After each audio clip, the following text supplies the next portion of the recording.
အားလုံးပဲမင်္ဂလာပါဒီကနေ့မှာတော့စာရေးဆရာအိတ်ကမ်းမင်းရေးသားထားတဲ့စိုးမကြီးဒေါ်ငွေစိန်နဲ့ပရလောကသားဆိုတဲ့စာအုပ်လေးကိုဖတ်ကြားပေးသွားမှာဖြစ်ပါတယ်ရွှေနန်းသာဆိုင်ရင်မှတရေမောင်နှမရန်ကုန်မြို့မှနေ၍မိုင်90နီးပါးဝေးသောဂိုးမျိုးစင်မှာပေနေရပတ်လည်ခန့်ရှိခြံကြီးတွင်မှအနှစ်တရာဝန်းကျင်သက်တမ်းရှိသည့်ရှေးဟောင်းအင်ကြီးတစ်လုံးရှိသည်အင်ကြီးကိုရွှေနန်းသာဆိုင်အင်ဟုအမည်ပေးထားသည်ဆိုင်ဘုတ်ကလည်းဆွေးမြေ့ပြီးစာလုံးပင်မပေါ်တော့ပိုင်ရှင်တွေကရန်ကုန်မှာနေကြတယ်အမွေဆိုင်အင်ကြီးဖြစ်ပြုပြင်ရောင်းချခြင်းမပြုလူနေထိုင်ခြင်းမရှိပေမဲ့တရေမောင်နှမကတော့မကျွတ်မလွတ်ပဲရှိနေသည်ထိုတရေမောင်နှမကြောင့်နောက်ထပ်တရေ၃កောင်ထပ်တိုးလာလေသည်အားလုံးတဖေတဲ့မွေးခြင်း9ယောက်ဖြစ်ပေသည်ရွှေနန်းသာဆိုင်အင်ကြီးမှာကြီးစိုးနေကြသောတရေမောင်နှမတစုတို့ကြောင့်အင်ကြီးကိုစိတ်ဝင်စားမဲ့သူဝယ်ယူပြုပြင်မဲ့သူရှိခြင်းပင်ဖြစ်သည်လွန်ခဲ့သောနှစ်90ခန့်ကအင်ကြီးမှာနောက်ဆုံးမျိုးဆက်ဖြစ်သွားခဲ့သည်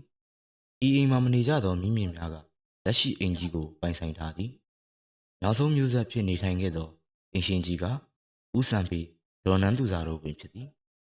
ထိုအချိန်သားနှစ်ယောက်နဲ့သမီးတစ်ယောက်ကရန်ကုန်မြို့မှာလုပ်ငန်းကိုစီအိမ်တော်အသီးသီးကြကအိမ်နစ်ချန်နဲ့ခြေတကြားရှိနေကြသည်ရွှေနန်းသာဆိုင်ရင်ကြီးမှာဒေါ်နန်းသူစာနဲ့စရုပ်တော်မြောက်သားအငယ်ဆုံးသမီးတစ်ယောက်တို့တူနေထိုင်ကြသည်အိမ်တော်မရှိသေးချေဖခင်ကြီးဦးစံဖေကသားသမီးများအိမ်တော်မကြခင်9နှစ်ခန့်အလုံးမှာပင်လူကြီးရောဂါနဲ့တည်ဆုံသွားခဲ့သည်အငယ်ဆုံးသမီးလေးအေးသူစာကအောက်ပိုင်းမတိုင်ဝီချဲပေါ်ထိုင်နေရသူဖြစ်သည်အကြီးဆုံးသားကဦးအောင်ဝင်းအသက်53နှစ်ဒုတိယသားဦးနိုင်လင်းအသက်49နှစ်တတိယသမီးနန်းတီရီကအသက်45နှစ်ရှိပြီးစရုပ်သားကျော်ထွန်းကအသက်40နှစ်အငယ်ဆုံးအေးသူစာက35နှစ်ရှိပြီဖြစ်သည်ရန်ကုန်မှာရှိသောတားကြီးသမီးကြီးတို့ကတနေ့တစ်ခါမိခင်ကြီးကိုကြော်ရန်ရောက်လာတတ်ပြီးကြံချိန်များရောက်လာခြင်းမရှိကြောင်းလူကြီးများကရွှေနန်းသာဆိုင်အင်ကိုအသွားလာနေသည့်အတွက်ဒေါ်နန်းသူစာအားမိများကရင်းရင်းမရှိကြပေဒေါ်နန်းသူစာကလည်းသက်82နှစ်ရှိပြီမဲ့တခါမှစိတ်ုံတက်ရခြင်းမရှိထို့ကြောင့်ကြာလီမိသားစုအနေစိမ့်လာသည်ထိုကဲ့သို့ဖြစ်ရခြင်းမှာရွှေနန်းသာဆိုင်ရင်ကြီးဟာရန်ကုန်ရောက်သားသမီးများကရောင်းစေခြင်းသည်အမေမသေးခင်အမွေခွဲစေခြင်းသည်ထို့ပြင်မိခင်ဖခင်တို့ပိုင်အတွင်းပိုင်ပစ္စည်းများကလည်းရွံ့တက်တာလေးတစ်လုံးပြည့်ရှိသည်အိမ်တော်ပြုသူသားသမီးများကိုဒဇင်စာစီပေးလိုက်ုံမှလွယ်ပြီးမိသူတို့ကိုမျှရွှေငွေရတနာတို့ခွဲဝေပေးခြင်းမရှိဘိုးဘွားများကကြောက်တွင်တရေများဖြစ်သည်ဘိုးဘွားတို့ကနန်းသူစာအားရှိသမျှရွှေငွေရတနာအားလုံးအမွေပေးခဲ့သည်ထိုရတနာများမိခင်ကြီးထံမှအများပြားရှိသည်ကိုသိထားကြသည့်အတွက်သူတို့၏မကျေနပ်ချက်ကိုသိအောင်အသွားလာမလုပ်ခြင်းဖြစ်သည်ထို့ပြင်ရန်ကုန်ရှိမောင်နှမ3ယောက်ကပဲခူးမှာမိခင်ကြီးနှင့်အတူနေထိုင်သည့်မောင်နှမ2ယောက်မိခင်ကြီးမရှိတော့သည့်နောက်ပိုင်းအိမ်တော်မပြုတ်ပဲဆက်လက်နေထိုင်သွားပါကထိုအမွေကိုသူတို့ရရန်မလွယ်တော့ဟုထင်နေကြသည်အိမ်နစ်ချံမရနိုင်လည်းရှိစေတော့မိခင်လက်မှာကြံခဲ့သောရွှေငွေရတနာကြောက်တံပရများတို့မောင်နှမ2ယောက်ရသွားမှကိုမလိုလားကြပေမိခင်ကြီးကိုအားလုံးကချစ်ချုပ်ယူသေးကြသည်ဖြစ်၍အမွေကိစ္စကိုမိသူကမှစကားမစားမိခင်ကြီးအရေးချူကိုသာစောက်ကြည့်နားဆွနေကြသည်ထို့သို့နေလာရင်းနှင့်ဒေါ်နန်းသူစာ83နှစ်ရောက်ရုတ်တရက်တည်ဆုံသွားခဲ့သည်ရန်ကုန်ကမိသားစုလည်းနာရီသို့ရောက်လာသည်ရွှေငွေရတနာများကိစ္စမိတို့စီစဉ်ခဲ့သည်ကိုသိလိုနေကြသည်မိခင်ကြီးအတုပရက်မလဲခင်9ရက်မြောက်ညတွန်းလဲနှင့်သွာလာနေရသောအေးသူစာလည်းတေကားထိတ်မှတွန်းလဲနှင့်အတူပြုတ်ကြပြီးတည်ဆုံသွားခဲ့သည်မိခင်နှင့်ညီမလေးကိုပြုစုဆောက်ရှောက်ခဲ့သောကျော်ထွန်းလည်းအာတုပရက်လဲပြီးနောက်ပိုင်းရက်နှစ်သားအချိန်ကုန်တော့သည်ရန်ကုန်မှအကိုကြီးအကိုလက်နဲ့အမတို့ဟာမကြာရောက်လာပြီးမိခင်ကြီးကလက်ဝတ်လက်စားများပေးထားခဲ့သလားဟု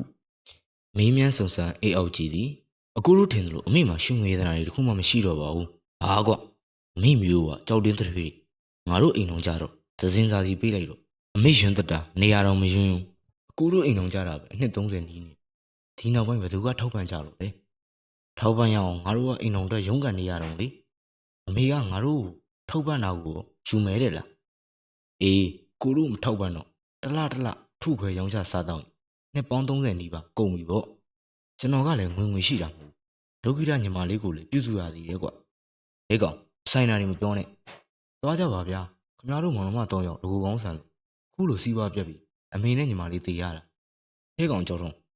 ရွှေမရှိဘူးဆိုလေဒီအိမ်ကြီးနဲ့ခြံရှိသေးတယ်ငါတို့4ယောက်နဲ့ဆိုင်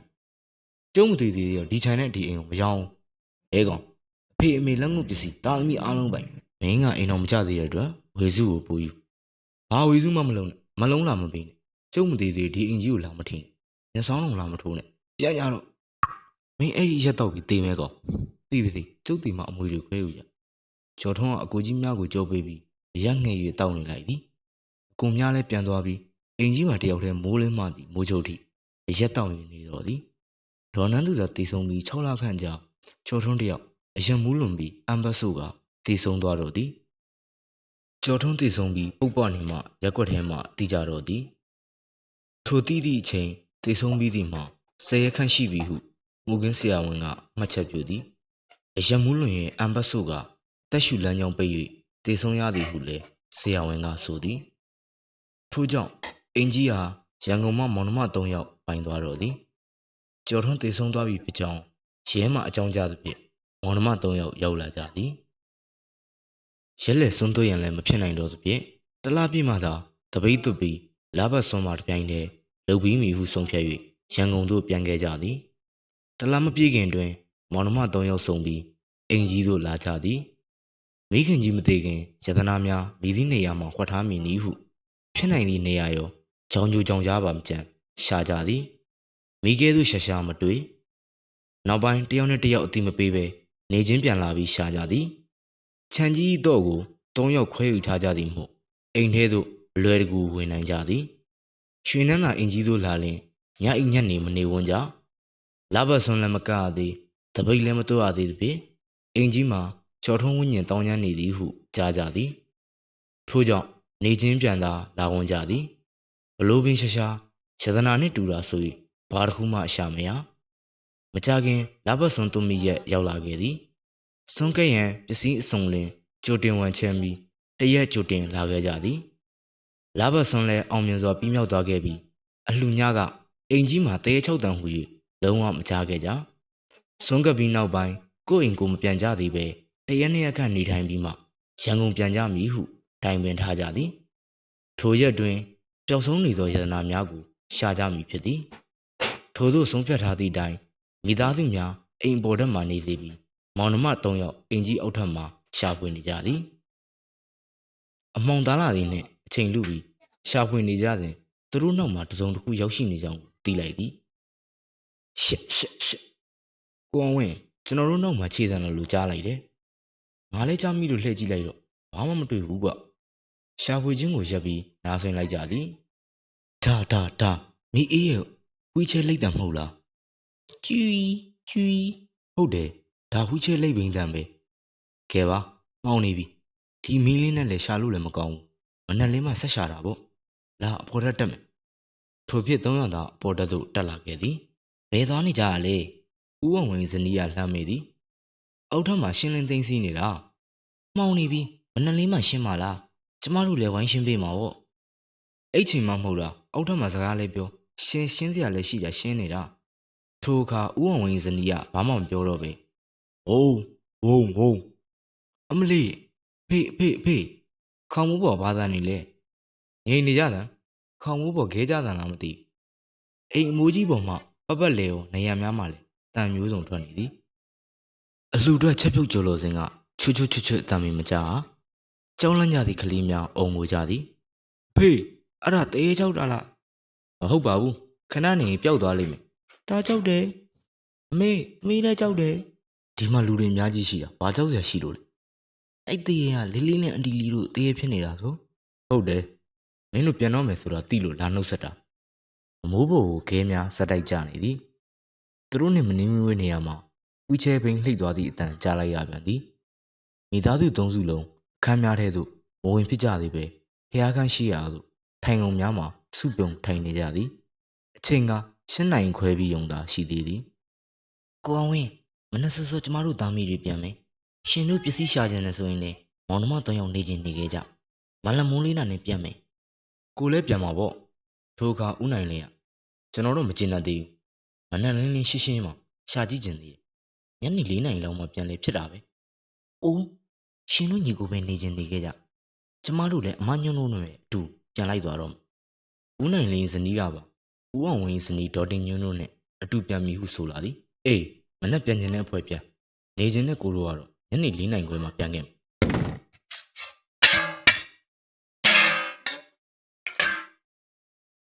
အောက်ထပ်မှာအိုးခွက်တံများစူညံစွာထွက်လာသည်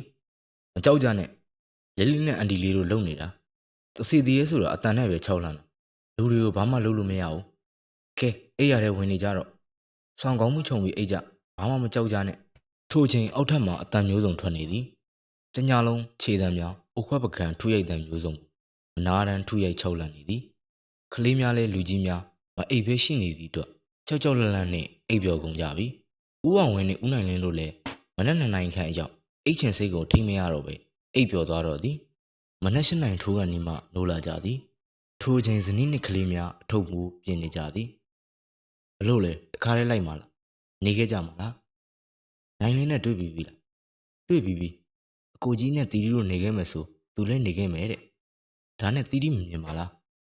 မိဖို့ထဲမှာမနက်စာစီစဉ်နေတယ်ကျမတို့တော့စားပြီးပြီရှင်တို့ပဲကြံတော့တယ်မျက်နှာတပီသွားစားလိုက်မင်းတို့နိုင်လင်းကားကိုယူသွားတီတီနဲ့သားကြီးမောင်းလိုက်ငါတို့4 နိုင်ခွဲတာနဲ့ပြန်ခဲ့ဦးအောင်ဝင်းကစီစဉ်ပေးပြီးမျက်နှာသိမ့်ရန်ထွက်သွားတော့သည်နန်းတီရီခင်မုံမှာလွန်ခဲ့သော3 နှစ်ခန့်ကအသိအောင်ယောဂနဲ့ဆုံးသွားခဲ့သည်အသက်20 ရွယ်အရွယ်ရောက်နေပြီဖြစ်သောသားချင်းနှင့်သမီး2 ယောက်ကျန်ခဲ့သည်အားလုံးအိမ်တော်မကြသေး၍စီးပွားရေးမပြေလည်ကြသဖြင့်ထို့ကြောင့်အမွေလဲလိုချင်သည်စေတနာပစ္စည်းများလဲလိုချင်သည်မိသားစုအားလုံးပြန်ကုန်ကြပြီဦးအောင်ဝင်းတို့မောင်နှမ3 ယောက်သာကျန်ခဲ့သည်ကဲအပေါ်အောင်နေရာမလှက်ပြန်ရှာကြမယ်အချိုကြားပါမကျန်ရှာကြမယ်ကျော်ထုံးပြောသလိုနှစ်ပေါင်းများစွာထိုင်စားလို့ကုန်သွားတာမှမဟုတ်မဖြစ်နိုင်ဘူးလေအမေကြောင့်မင်းတို့မသိဘူးလားအမေကလက်လွတ်ပဲဘယ်တော့မှမလုပ်ဘူးသူ့သားနဲ့သမီးတို့ညောင်ရေးစိတ်အေးအောင်စီစဉ်ထားခဲ့မှာပဲထားတဲ့နေရာကျော်ထုံးကိုပြောသားမှာပဲဒီကောင်ကတည်သွားမှတော့ဘယ်လိုလုပ်မေးလို့ရတော့တနေရာမှာတော့ရှိမှာပဲရှာနိုင်ဖို့ပဲမောင်နှမ3 ယောက်စိတ်ရှိလက်ရှိအုတ်ခွက်ပကံထဲမှာမကျန်ရှာကြသည်အချိန်ကနေကင်းထမင်းစားချိန်ရောက်လာသည်ဘလို့မှရှာမတွေ့စူညံသောထူရိုက်တံနဲ့အတူမကြင်မနက်တောက်ခေါက်လိုက်သည့်အတန်ကိုပါကြားလိုက်ရသည်ကြားလိုက်လား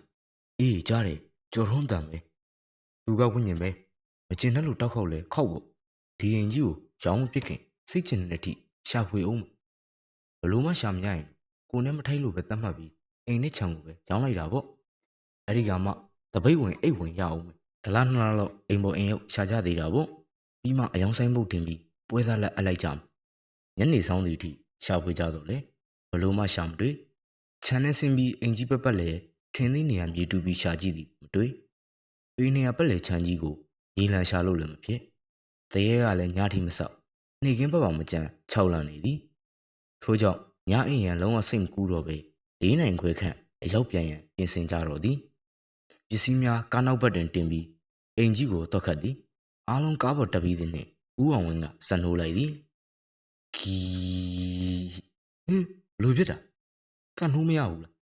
ဟုတ်တယ်ဘာဖြစ်တာလဲမသိဘူးကားထဲမှာလည်းစီလဲပြေးရှိဦးအောင်ဝင်းနဲ့ဦးနိုင်လင်းတို့ကားပေါ်မှာဆင်းပြီးဆက်ဖုံးကိုဖွင့်လိုက်သည်ခြေနေကိုကြည့်လိုက်ပြီနိုင်လင်းကားကိုစစ်ဆေးကြည့်ကောမင်းနားလေတယ်မဟုတ်လားကားပဲမောင်းတက်တာမပြင်းတတ်ဘူးငါလည်းဘာပြစ်မှန်းမသိဘူးပြဿနာပဲချိန်က9 နိုင်ခွဲကားပြစ်နိုင်မဲ့လူရှာအောင်လေဒီနားမှာဝက်ရှော့တွေမရှိဘူး